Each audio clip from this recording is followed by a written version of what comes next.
Across one of those how much do you know quizzes in a magazine, there are 3 ways you can play it. 1, the smart way, skip past and pretend you didn't see it. 2, the snide way, turn right to the answers. And 3, the honest way, get a pencil, sit down, and make a bum of the editors. Like Mrs. McGee. Of Fibber McGee and Molly.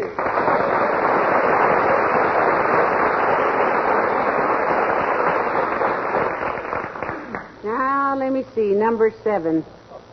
What kind of fur is used to make felt? Now, that's a trick question, kiddo. Don't let them fool you.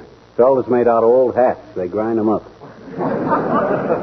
I think it's rabbit fur. I'll put that down, rabbit fur. Yeah, well, don't say I didn't warn you, Snooky. Question 8. What is the chemical formula for water? If they mean our city water, that's easy. 1 part mud, 3 part bubbles, and enough chlorine to calcimine Paul Whiteman.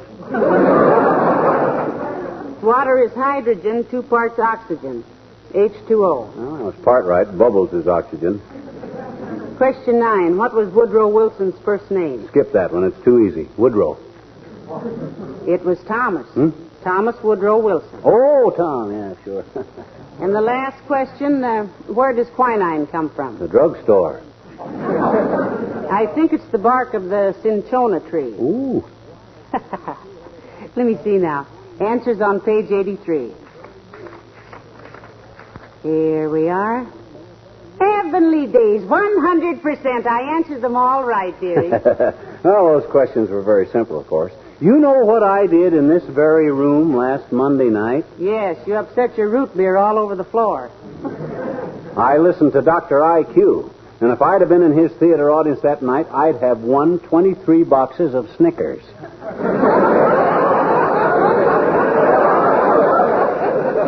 That's what they give the losers, dearie. You're not a loser if you win something. By George, one of these days I'll get on information, please, too. Then just wait till they ask me to finish that poem about the boy stood on the burning deck. Can you finish it? I'll say I can. The boy stood on the burning deck, whence all but him had flew. 'Twas a cattle boat, and he set it afire 'cause he wanted a barbecue.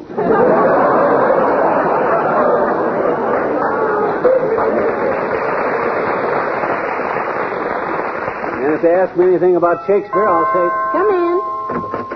Oh, it's Mayor Latrivia. Do come in, Your Honor. Good day, Molly. Hello, McGee. Hi, Politico. Don't tell us you come straight from the City Hall, because nobody ever did. That's one man's opinion, and I'll take it for what it's worth, which is practically nothing. Did you vote in the recent municipal elections, McGee? He did not, Mr. Mayor. No, I was too busy, Latriv. The hinge broke on my fishing tackle box, and I was all over town trying to find a welder. I see.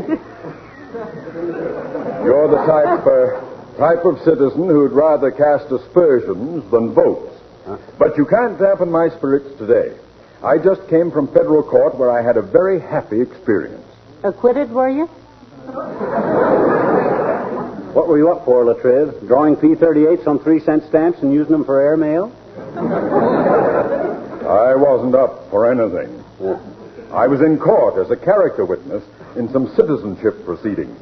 I never saw a happier group of people. Oh, it must mean a lot to them to be citizens. Well, it should. It means a lot to me to be a citizen, too. Can you prove you are a citizen, McGee? I don't have to prove it. I was born in the United States. May I see your birth certificate? He hasn't any, Mr. Mayor. It was destroyed when the courthouse burned down in 1916. Really?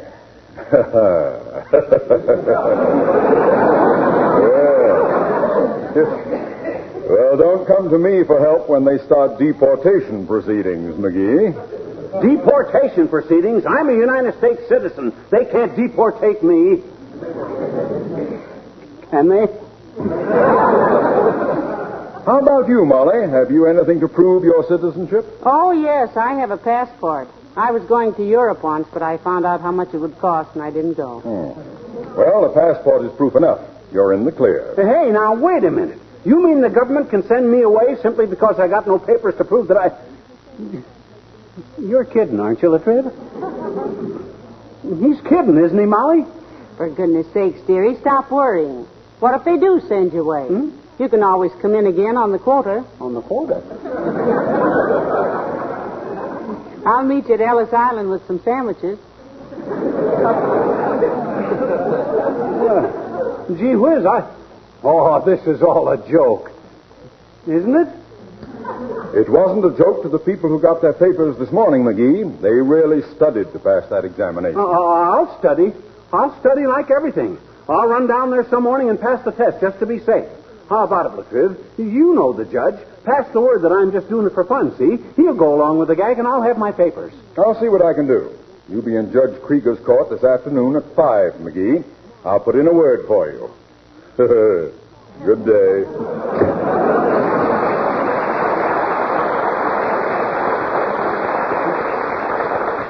Well? Is this on the level, kiddo? My gosh, if I flunk the test, what if they... Hey, wait a minute. How can they deport me? Where'll they deport me to? A good question. If I ain't a citizen, then I ain't from any place. Well, in that case, dearie, I believe they just haul you around on a ship all the time. Oh, boy, that's for me. Travel and see the world. Maybe we can get them to deport you with me, and we could just cruise till the cows come. Uh-oh. What's the matter? I just thought of something. I can't let them deport me now. I got a cabin reserved at Dugan's Lake for 2 weeks in August. Oh, dear. I'll take the test. I'll go down to the library and get some books right now. I'll study. I'll be smartest immigrant they ever saw. I will. Don't go away. I only had my mandolin here. Hadn't you better put down those books a while and rest your eyes, dearie? You can't learn everything all at once, you know. Well, maybe not, but I darn near have. If anything has happened in the United States since 1776 that I don't know about, they done it behind my back. What kind of questions do you think the judge will ask you? Oh, for instance, like who's the president of the United States, who's the vice president, who's the secretary... Oh, wait a minute now. Hold it. Who is the vice president? Now, let's come back to that later. Ask me something else. Very well. What qualifications must a man have to become president of the U.S.? Well, he's got to be over 21, native born, and not look too foolish when they take his picture holding the fly rod with a paper mache trout on it. Even if he don't know a crappie from a guppy, he's supposed to. Come in. Oh, it's Mr. Wimple. Come in, Mr. Wimple. Hello, folks.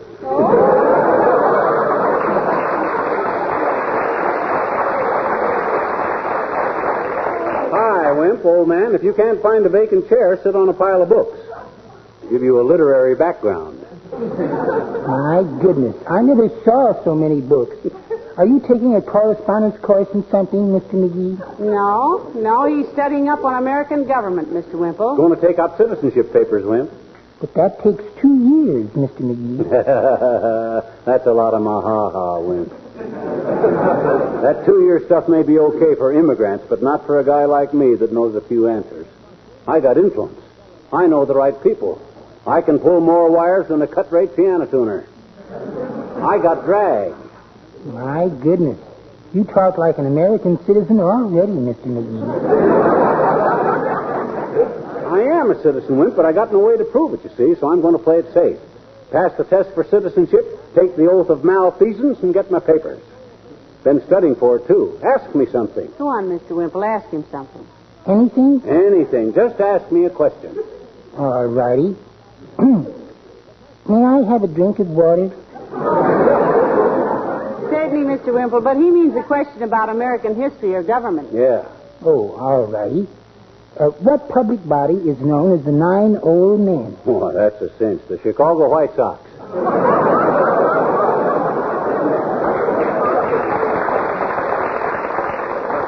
No, dearie, it's the United States Supreme Court. Huh? Oh, yeah. Well, try me again, Wimp. I'm afraid I haven't time for any more, Mr. McGee. I have to go home and finish some poems. Oh. I'm trying to make enough money to buy Sweetie Face a new fur coat. Sweetie Face, you mean... Yes, my big old wife. I'm writing some poems that resort hotels can pin up this summer. Oh, you got any with you, Wimp? Yes, I have. Oh. One of them is for the hotel bedroom wall. It goes, our guests are requested not to parade through the lobbies in scanty attire. New guests are quite frequently frightened away because it looks like the joint is on fire. That's very good, Mr. Wimp. Great, Wimp, great. You got one for the guy that's always tipping the canoe? Yes, that's my best one, Mr. McGee. They'll pin that one up in the boathouses. Oh. It goes, a muscular girl named Miss Hubble gave a boat-rocking joker some trouble. As she held his head under, he realized his blunder and sent up his regrets in a bubble. Well, I've got to get back home, folks. Goodbye now. So long.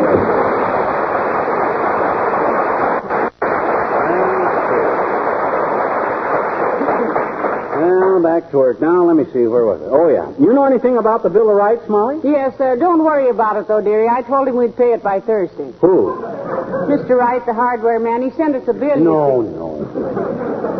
I mean the first 10 amendments to the Constitution, the Bill of Rights. You see, the first 10 amendments were Hello, Molly. Hello, Fibber. Hey, if you're going bowling tonight, Oh, you're reading, pal? He's going to take out papers, Mr. Wilcox. He wants to be an American citizen. Pal, you never told me. Are you really a foreigner? Did you swallow that stuff about the good old days in Peoria, Junior? Oh, that's camouflage. I was smuggled into this country from a tramp steamer in 1913. Come ashore one foggy night just north of San Pedro, California. 4 other Chinese fellows and myself. 4 other Chinese? You mean you're a... Yes. I'm Chinese, Junior. Used to be a coolie on a melon plantation outside of Shanghai. Come to me, my melon coolie baby. But gee whiz, pal. Look, your face. You don't look... Plastic surgery, Junior. I often long for those mysterious Oriental nights with the Samarkand strumming their mandarins outside of old Fuyang. And the golden-throated Bohao Doi singing in the branches of the chow mein tree. And those sing-song girls serving my oolong in fragile little gin rickshaws as the Wang Pu rises over the snow-capped sandbags. Someday, but no. Now I become very good American citizen. Look, pal, you told me once that in 1913 you had a vaudeville act in Chicago. Sure. Did I tell you what theater? No. The Oriental. Right, dearie? Right, my lotus blossom. Long Tack Sam, I was known as in them days. Oh, now cut it out. I don't believe a word of this stuff, pal. You're about as Oriental as bubble gum. What goes on here? I haven't got a birth certificate, Junior. I want to be able to prove I'm a citizen. I'm getting ready to take the examination right now. Ask me a question. Go on. Anything about our history, our government. Okay. Who is Pennsylvania named after? Fred Waring and his Pennsylvania.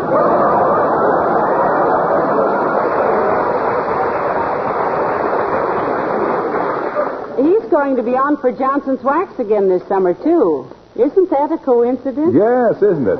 Hey, by the way, I don't think I have a birth certificate either. The courthouse in Omaha burned down when I was just a little tyke. I even remember the day. No kidding. Just like it was yesterday. I was sitting on the kitchen floor playing soldier. You play soldier sitting down? I was an officer. Oh. Anyway, I remember the kid next door running past hollering, "Courthouse is on fire! Courthouse is on fire!" And I'll bet you trampled down 3 regiments getting out the door. No, I just sat there. You see, my mother had just blow-coated the kitchen linoleum before she went shopping. And the glistening beauty of it had me spellbound. Couldn't take my eyes off it. Yes, but if the courthouse burned down with your birth certificate... Well, sir, for minute after minute, I sat staring at that glittering linoleum, admiring the bright colors intensified by the shining surface. 3 fire engines went by. I thought of my mother pouring out that glow coat, spreading it around with a long-handled plier. A hook and ladder tore past. I didn't move. Dull child, weren't you? I remember how happy my mother was when she spread that Johnson's glow coat around and waited for it to dry with no rubbing and no buffing. And how delighted she was when in 20 minutes or less it dried to a gorgeous, protective, shimmering surface. And I remember her telling me how easy it was to wipe things up with a damp cloth. Waxy. Yes? You through? Yes. You through, huh? Yes. Well, then pick up your damp cloth and go on home.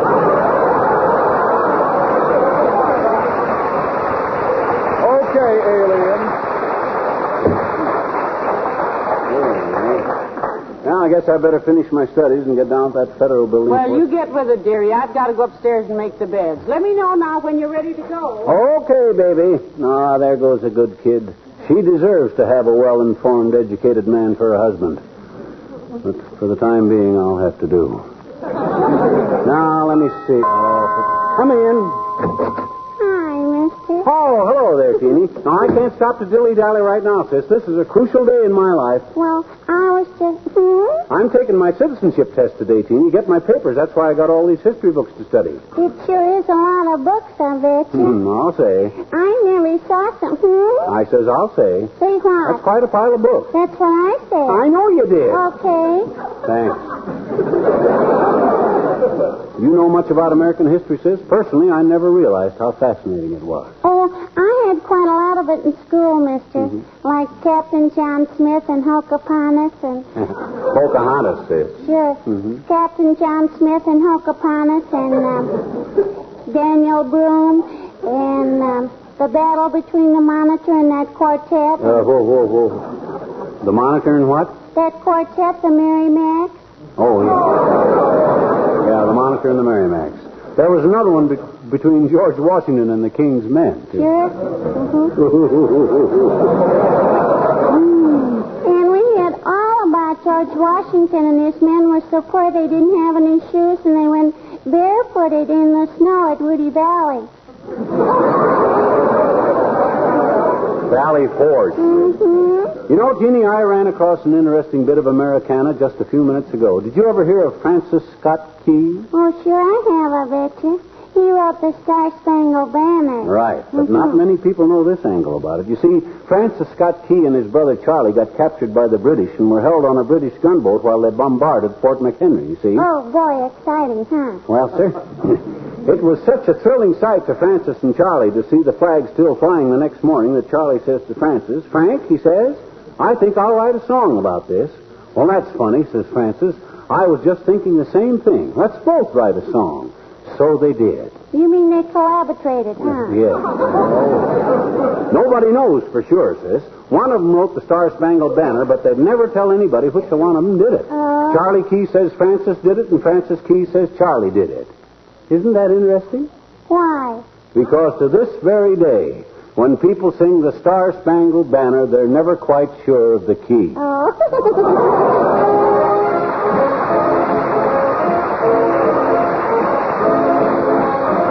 And you say McGee is coming down here to your office this afternoon to take out naturalization papers, Judge? That's right, Doctor. Mail of trivia says the man was born in Peoria, but that he insists on being naturalized, so I'm going along with the mayor's gag. Well, a bookmaker told me years ago that the one race he couldn't dope out was the human. Neither can I. And I've looked at it from all sides, believe me. Uh-oh, this must be my pigeon now. Do I look stern enough? You look frightening. Pour it on him now, Judge. I'll duck out the back door. See you at the Elks. Right. Come in. Good morning, Judge. Good afternoon. How do you do? I'm Fibber McGee, Your Honor, and this is Mrs. McGee. How do you do, I'm sure? Mrs. McGee, have a chair, please. Mail of trivia told me all about your case, Mr. McGee. Now, you realize I'll have to ask you a few questions to test your knowledge of our country and our government. Well, fire away, Judge. Ask me anything. I'm loaded. Now, McGee, watch your language. I suppose you've read the Declaration of Independence, of course. Read it? You want to hear it? Okay. When in the course of human events, it becomes necessary for one people to dissolve the political bands which have connected them with another. Just a minute, and to please. assume among the powers of the earth... Oh, did you say something, Judge? He knows it all, Your Honor, forwards and backwards. Yeah, you want to hear it backwards? And another with them connected which have bands politically together. Never mind that, McGee. I see you know the Declaration. Now tell me, what kind of government does the United States have? Well, now, that's a matter of opinion, Your Honor. Some people holler and scream about the government, but I think it's the finest... No, McGee. Huh? He means, is it a monarchy or a democratic form of government, or... Oh, excuse me, Your Honor. I didn't understand the question. It's a democratic form of government. Yes, that's right. Yes, at least it is now. It might be Republican government next time, but you never can tell how these elections will go. Yeah. All right. That answer is correct. Now, You know, of course, that George Washington was our first president. Oh, he knows that, Your Honor. We got that in school. Yeah. I see. Well, you must have gone to very fine schools. Now, but maybe you didn't know who the second president was, McGee. You mean John Adams? I told you I'm loaded with information, Judge. John's boy, John Quincy, was the sixth president. You know, he got married while he was overseas, of course. No, I didn't know. Oh, sure. Married his wife in London in 1797. They had 3 boys and a girl. Now, McGee. Huh? Judge Krieger isn't interested in that. My goodness. No, just answer the questions, Mr. McGee, if you please. Well, gee whiz, aren't you going to ask me some tough ones, Your Honor? Like, where was the center of the meat packing industry in 1818? Cincinnati. Or where did the majority of Americans live in 1490? Teepees. That is very interesting, Why, but certainly it is. The whole history of this country is interesting. You take from the time Tom Jefferson and Ben Franklin and the boys sat down and wrote the Declaration. Oh, now, McGee, Judge Krieger doesn't want to hear all about that. Why, Molly, you mean to say that a judge like Judge Krieger isn't interested in the history of our own country? Well, of course I'm interested, but Matt, it's like I say. There wasn't much money in the country in those days, but there was a lot of heart. The strong hearts of free men and free women who stuck together and worked together and cleared a wilderness to build their homes and plant their fields. And the colonies grew.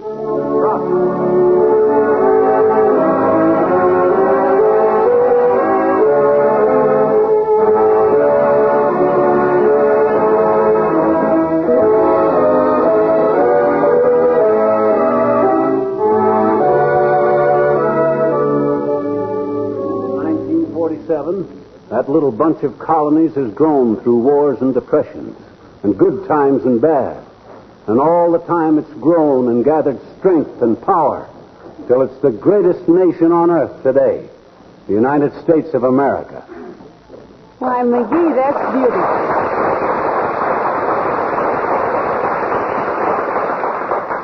my boy, that was a very interesting thing. You've told me things about this country I'd long ago forgotten. What a tremendous knowledge you have. Oh, shucks, it's nothing any red-blooded American boy shouldn't ought to know. I've never had a man before me who was more deserving to be called an American citizen. I'll have your papers made out right away. Oh, that's wonderful, Your Honor. McGee, you can stay. That's swell, Judge. By the way, that little accent of yours, Judge. Harvard man, are you? No, I was born in Canada, McGee. Came down here in 1927 and liked it so well I stayed. Isn't that nice? Yeah, adopted the country, eh? When did you take out your papers, Judge? Why, back in... my papers? Great Scott, I completely forgot it. Sit down, Judge. I'd like to ask you a few questions.